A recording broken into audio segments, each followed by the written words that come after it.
I've been called many things on Twitter, but sensible is not ever featured anywhere amongst those epithets. I come here today with all humility because, as you know, I'm not a mental health professional, and thank you for letting me take up a bit of your valuable time. I also noticed that I'm the last talk before coffee break, so we will keep this brief. Um, One of the reasons that I've spent the last 3 years writing this memoir is I think suicide is one of those subjects that you become an expert in only after it affects you. And I think if I'd known certain things that I found out later, with my brother looking back at the time, he was 42 when he killed himself. And I look back now and I feel like the captain of the Titanic with all the charts and the information in his hands, and he just can't see the warning signs because I didn't know what they were. That he was unemployed, he had health issues, he had drug problems, he lived alone. He was 42 years old. A few years later, the Samaritans did their Men in the Ropes campaign. And I picked up some of this then. Now, of course, after someone, kills yourself, you read a yard of books about the subject, but that doesn't really help you much going into it. So I wound up writing this memoir as a way. George Orwell said that sometimes you write to find out what you think. So writing this memoir has been a way for me to kind of try and come to terms with what happened. And it's partly about how a family survived suicide. And it's also, in a bigger sense, my brother and I both were brought up exactly the same way, I thought. And yet I went off and did whatever I did. And he wound up, my brother became a drug dealer who went to prison and then killed himself at age 42. So the book also deals with how does the black sheep in a family acquire its colouring? How does that happen over the years? A tiny bit of backstory. There's a couple of fairly barbed comments in here about the medical staff at the hospital. That doesn't represent my view overall. It was a difficult situation. My brother managed to, after being admitted to A&E, he managed to hang himself in a nurse's cubicle 20 feet from the nurse's station. So almost immediately at the hospital, there was a huge sense of, as I say in the passage we read, of closing ranks and protecting flanks. They were scared themselves that they were culpable to the degree that they should have prevented this. So that will come across. But let me just dive into it and I'll read you the extract. Thursday, the 2nd September 2010. I wake up early, just after dawn, back in my teenage bedroom at the age of 44. Well, I'm in a bigger version of it. The partition wall was knocked down a few years back, Mum returning the house to its original 2-bedroom configuration. The strange universal sense of depersonalization it brings waking up here. The peeling away of adulthood, of all you've accumulated since you left this room. All the plans you made in here in the crucible of your adolescence. All the anxieties and insecurities you tried to work your way through. You can feel them gathering, the person you were back then, trying to seep back into your bones. The curtains are thin, and at night the orange streetlight creeps into the room. The same streetlight that lit the thousands of nights I spent in here, hunched over the record player, the NME, the guitar, dreaming of being somewhere else, of being someone else. The bed, the room, the house, and the town, they all feel much, much too small. I lie there thinking about the little warren of rooms around me. Linda still asleep in Mum's bed next door. Mum up for a while now, shuffling round downstairs, making more coffee, turning on Radio 2. I'm already wanting all of this to end, to move on to the next phase, grief, mourning, whatever. I want to get in the hire car and drive to Glasgow Airport. I want the attendant to bring me my Bloody Mary as we fly back to Heathrow, away from all this mess, away from all the stuff you can't leave behind. But we must go back to the hospital. So we go. We meet the latest in the long line of doctors, this one a senior consultant, who tells us that they have finally performed an MRI scan and that the results are not very encouraging, but they were going to wait just a little bit longer. Can we see the scan, please? I ask. He hesitates. I don't know if that would help you. Why not? Well, would you even know what you're looking at, Mr. Niven? Of course not. You can explain it to me. I don't think I can do that, he says. Why not, I ask. Patient confidentiality, he says, incredibly. And he's reaching. There's almost a question mark left hanging in the air after that confidentiality. And a voice in my head says, that's enough. I take him lightly by the elbow and walk him a few paces away from my mother and my sister. The patient, I say, nodding towards my brother in the bed, my voice very quiet and calm, my voice icy, in fact, a bad sign. In his diaries, Alan Clark describes this as being just one step away from bellowing with rage. The patient is unconscious and, as you just implied, unlikely to ever regain consciousness. I'm speaking through my gritted bottom teeth now, just like Dad when in fury. If he does, he's going to be severely brain damaged. I want to know exactly what's happened to Gary so I can explain it to my mum. I want someone to show me the scan and walk me through exactly what he's done to himself. Do you understand? By the end of this little speech, I'm literally doing talking to a child cadence. We face off. He's angry, this guy, unused to being spoken to like this. After a moment, he says, I don't know if I can make that decision. Then go and get the person who can, I say. Another beat. He holds my gaze. Just a minute, he says. He leaves. It's real then, the growing feeling I've had since I got here of closing ranks and protecting flanks, of people running slightly scared. A few moments pass with the now utterly familiar sound, the steady hiss and click of the ventilator as it makes Gary's chest rise and fall. Those pale blue coils on the monitor screens, the smell of disinfectant, the 3-day stubble on Gary's face, his eyes still gummed shut. Mum is holding his hand again as she talks to him, telling him about our night, about what we had for dinner, about when we got up that morning and what went on with Popmaster. The consultant finally returns. Mr. Niven, what the hell goes on in your bloody head, Gary? I remember Dad asking this more than once after whatever fresh outrage had been committed. Here it is, Dad, all laid out like a split cauliflower. We're in a small cubicle off the ICU, up in the light box on the wall of the scans of Gary's brain, bone white standing out against smoked grey. The consultant's silver pen glides across the scans as he explains the clinical picture. Gary has effectively caused a monumental stroke. All the upper brain functions, memory, perception, motor skills, cognition, have been wiped out. Logic and reason are gone. Again, and God help me, but how could we tell the difference? So there's no other way for me to ask it. Why are we keeping him alive? Because we cannot say with total certainty Gary's technically brain dead.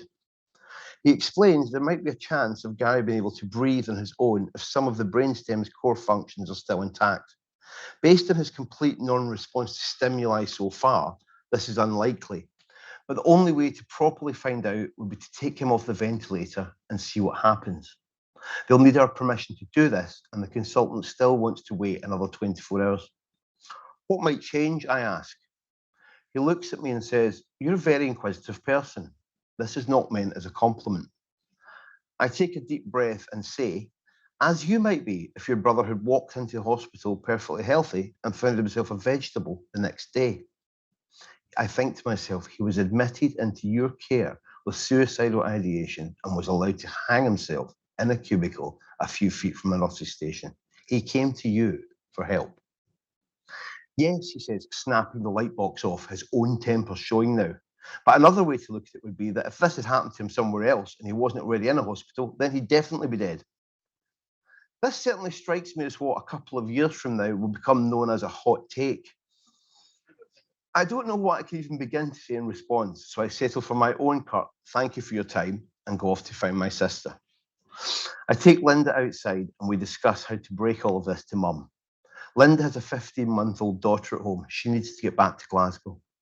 We agree that after I tell Mum what the scan shows, I should, as gently as possible, try and steer her towards the idea of agreeing to turn the ventilator off so that we can see if Gary can breathe on his own. We go back and collect her. She leaves Gary with a kiss on the forehead and the promise she will see him later. I drop Linda at the train station and we drive down to the beach park.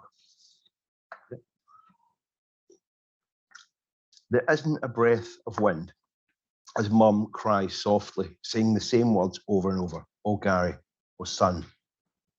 I want to say it's okay, it'll be all right, the way she had to us countless times in childhood, but it wasn't okay, and it wasn't going to be all right. Looking back through my notebook from that awful week, I see I jotted down the following just after I told Mum that the only thing keeping Gary alive was the ventilator, that he had destroyed his brain beyond all repair. A huge crow sits on a fence post near us, wings folded behind its back, schoolmasterly. Its head clockworked around, and I made eye contact. The crow was as black, as Mum would say, as the Earl of Hell's waistcoat. I once had a colleague in the music industry who was a keen student of the numerology of nature, of things like the tidings imparted by certain numbers of birds glimpsed together. I cannot recall any of his distinctions, but I'm pretty sure a single staring black raven would not be among the good omens. No, Mum says eventually, he wouldn't want that. He wouldn't want to be kept alive as a vegetable. She says this with a certainty I find surprising, having long given up trying to figure out Gary's take on anything. Besides, over the next few days, a lot of things Gary wouldn't have wanted to happen are going to go right ahead and happen anyway. Okay, I say, we'll talk to them about taking him off the ventilator. What will that do, son? Well, he'll have to try and breathe on his own. I don't add that it's unlikely he'll be able to. And a voice I'm trying very hard not to listen to keeps saying, what if he can? Maximum carnage, total chaos, the Gary way. All those thoughts come at me again. The slumped figure in the wheelchair, the eyes as empty as a politician's promises, the liquidized mush being spooned in, dribbling down his chin, his bib. 20 or 30 years of that. And if it came to it, I wonder, pursuing this macabre fantasy as far as it will go, who would take over after Mum died? It is difficult to know where the boundaries of love and duty are until you run up against them. But I know with certainty that I would not do this job. Linda, having much more in the way of the caring gene, would be a far better candidate. But I very much doubt she would either. I picture Gary in his 70s in the grim state nursing home, his wheelchair parked in front of the fizzing television set, showing some game show he cannot comprehend, the mind destroyed long ago in that hot cubicle, the grizzled body somehow persisting. Will you talk to the doctors about it, son? Mum's eyes are flickering downwards as they fill again with tears, her hands fiddling in her lap, her jaw going. For a moment, she looks like a 7-year-old who has been caught in something very, very bad. I already have. They want to wait another 24 hours. It is perhaps telling that Mum takes this not as betrayal, but as positive action. We walk the rest of the way to the beach, right to the end of the short stone causeway that juts out into the sea. The Isle of Arran lies straight across from us, the shoreline stretching south to our left, down to Brassey, Troon, then Ayr. To our right, to the north, lie Saltcoats, Seamill, Gourock, all these towns on the west coast of Scotland coming with their own evocations for me. Arran, your stag night in 1992, Keith trying to throw your trainers over the side of the ferry. Brassey, the Castle Park Primary School sponsored walk in 77. Mum packs you a lunch, a mermaid soft drink in a plastic pouch. Troon, the pub crawl when you were 16, after you worked clearing tables in the hospitality tent at the 1982 Open, where Tom Watson won his fourth, and you saw Ronnie Corbett and Telly Savalas.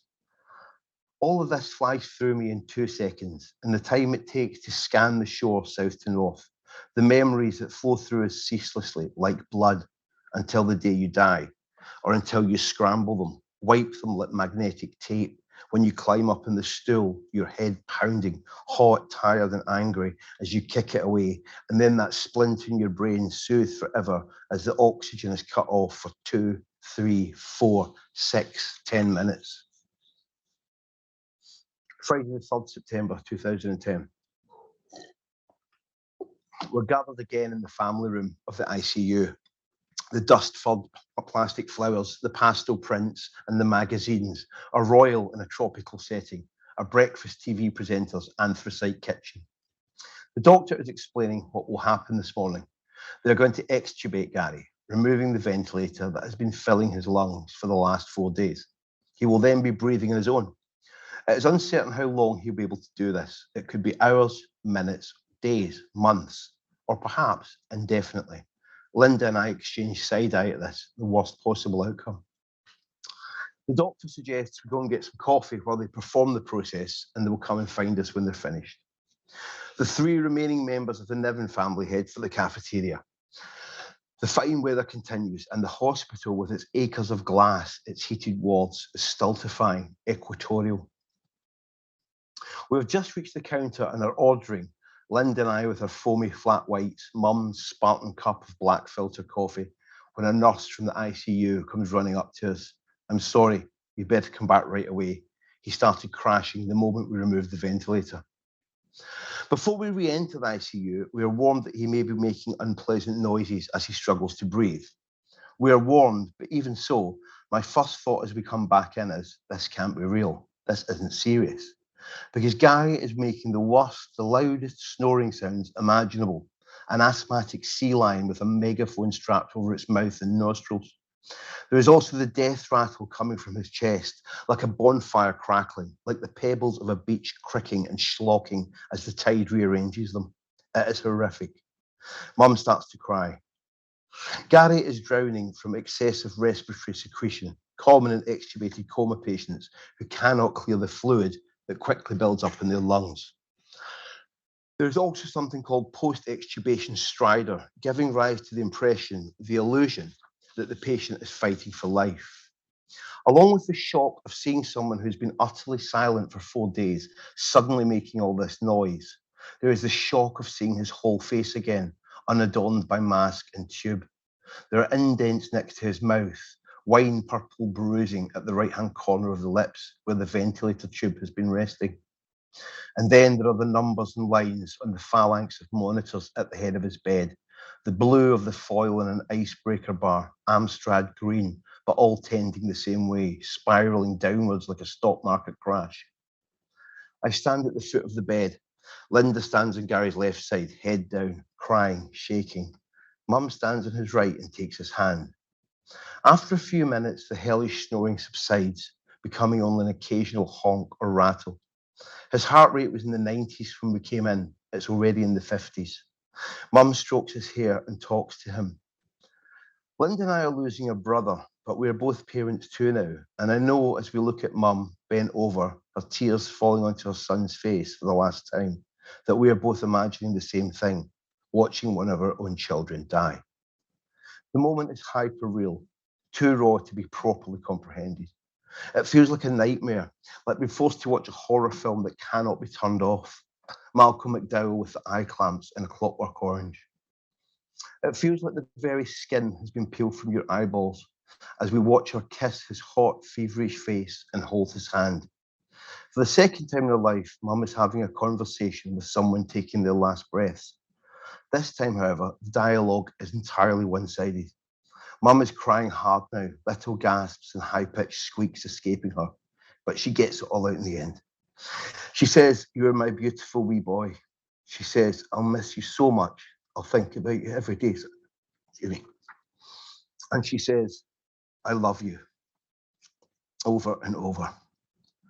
Look after the three of them, Dad had said as he died. Now the numbers are in the 20s, flashing and beeping, cockpit instruments in a terminal dive. Terrain, pull up. Linda takes Gary's other hand and presses her face into it as she cries too. I'm watching the scene as part of it, as a son and a brother. But there is also the writer, that shit. He is not quite part of it. He knows that once all of this is over, he will go into the little bathroom down the hall, lock the door, take out his notebook and record all these details, thinking that months or years in the future, he will have need of them.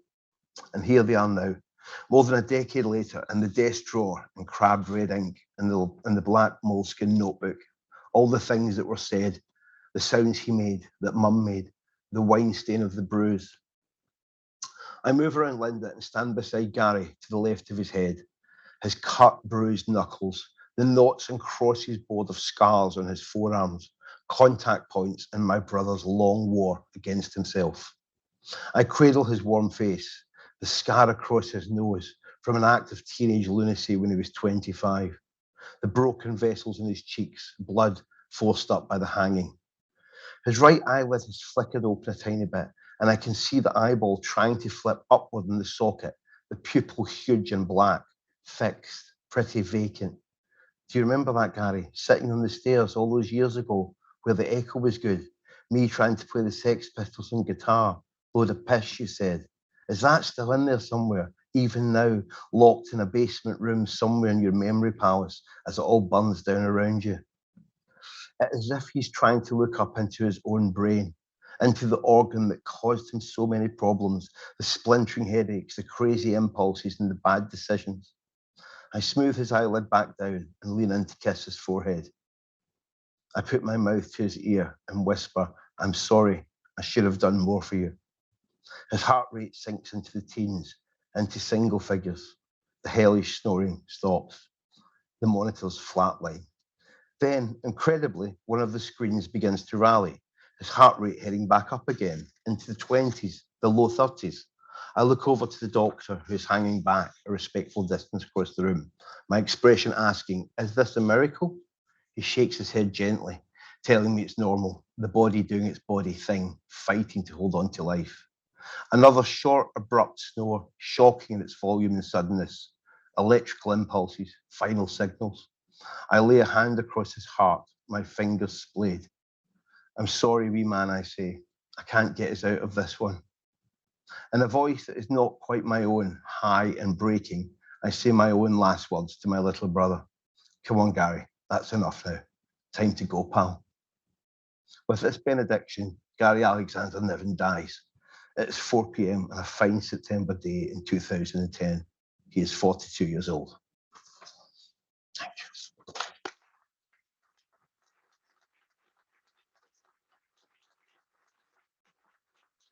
Thank you.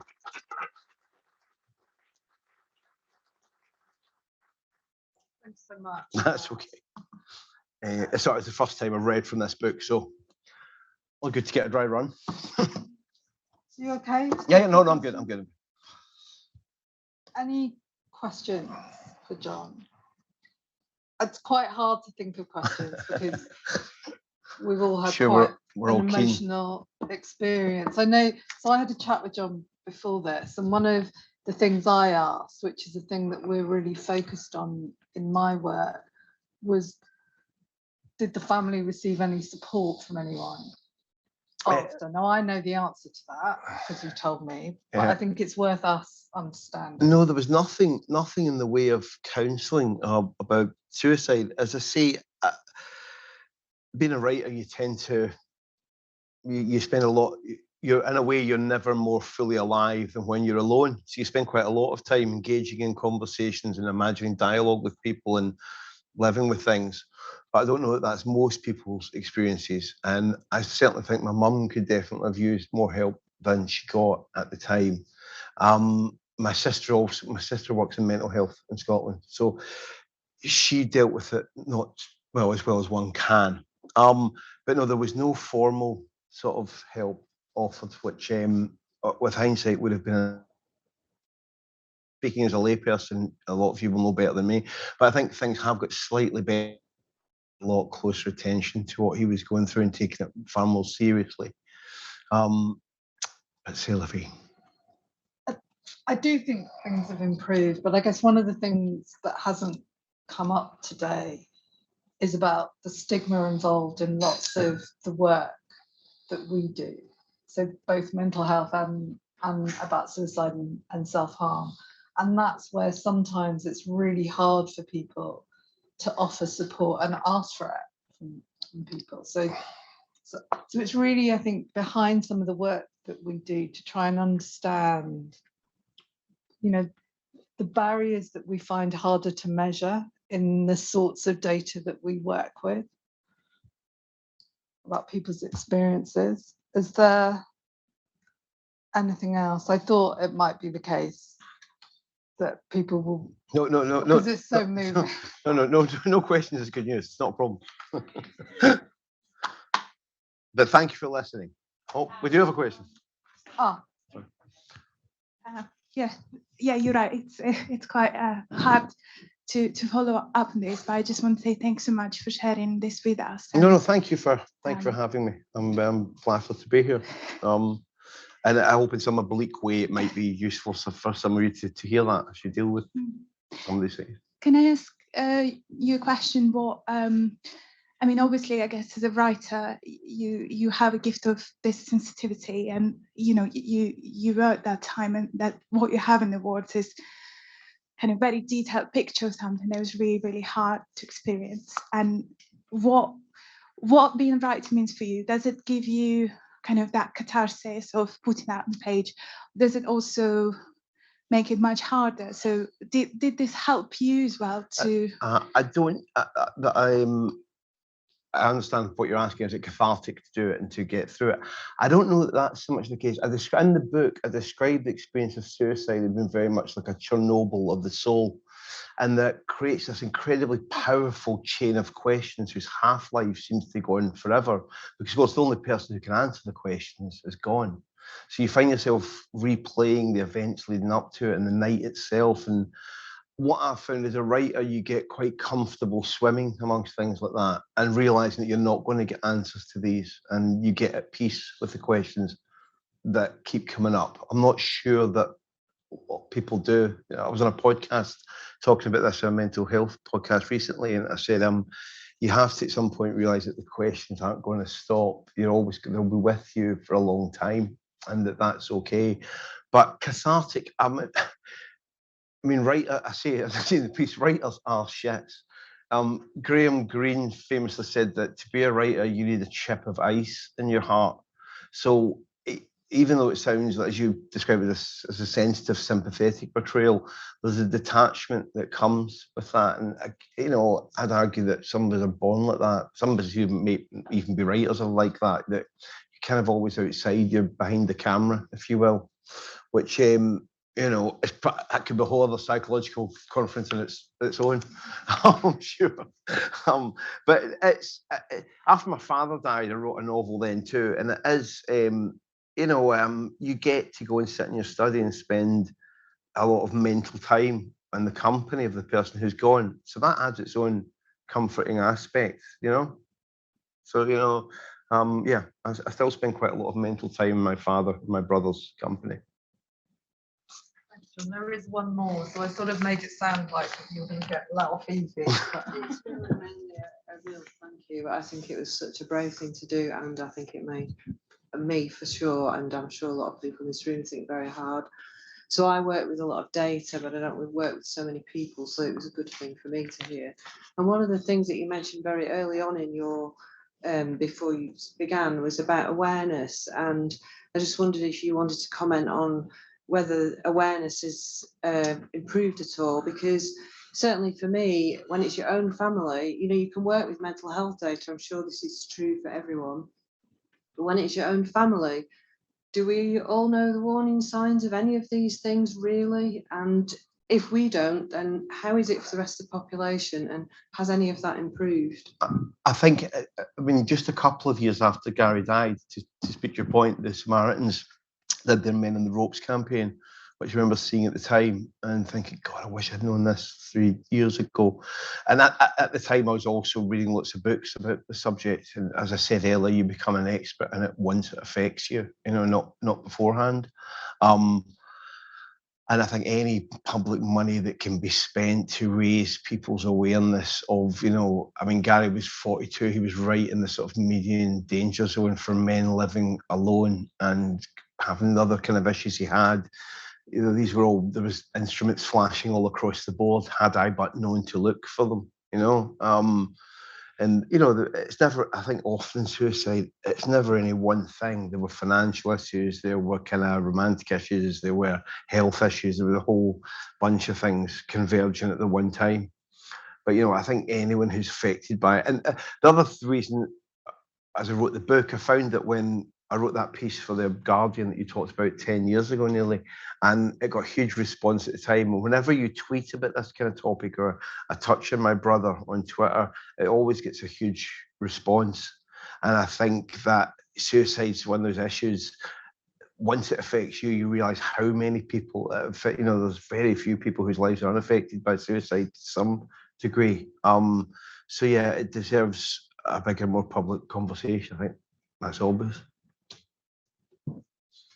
But it's an old taboo, you know. It was a word that you couldn't even say for the longest time. You know, we had a kid at school whose father killed himself, and it was like, you know, especially when you're a kid, it was like the craziest, biggest, most extreme thing you could possibly imagine. It was never talked about. You know, you couldn't even say the word. So, you know, anything we can do to get more comfortable with that. Thank you all very much. Thank you so much.